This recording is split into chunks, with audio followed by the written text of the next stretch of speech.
जब मां काली ने कहा, अब ये नवरात्रि गुप्त नहीं रहेगी। गहरा अंधकार था, पर वो अंधकार मौन नहीं था। उसमें उथल पुथल थी, एक कंपन, एक चुपचाप आती आंधी। तभी दिव्य आकाश में 9 शक्तियां प्रकट हुई। सभी देवियां एक अज्ञात सभा में थी, जहां समय ठहरा हुआ था। मां सिद्धिदात्री ने सबसे पहले कहा, कलयुग के साधक अब भूलते जा रहे हैं कि शक्ति केवल पूजा में नहीं, चेतना में भी होती है। मां स्कंद माता बोली, हमारी उपस्थिति को अब लोग कर्म से नहीं, केवल शब्दों से बुलाते हैं। मां कुष्मांडा की मुस्कान हल्की थी, लेकिन उसमें चिंता छिपी थी।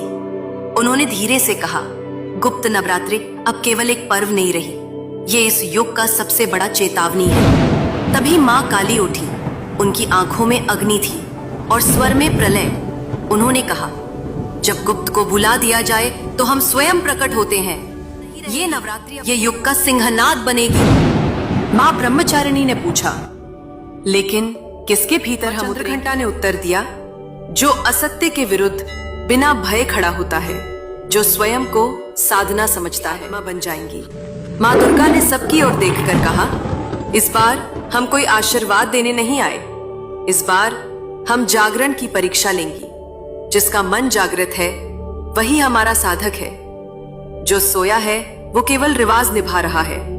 और फिर मां काली ने वो वाक्य बोला, खा जाएगा। इस बार जो हमें गुप्त रूप से पुकारेगा कर दिखेंगी, लेकिन उसे हमारे दर्शन अपने भीतर के अंधकार को खत्म करके।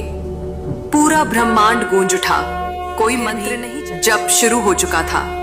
जो इस संवाद को सुन रहा है, समझ ले, ये नवरात्रि एक चेतावनी है।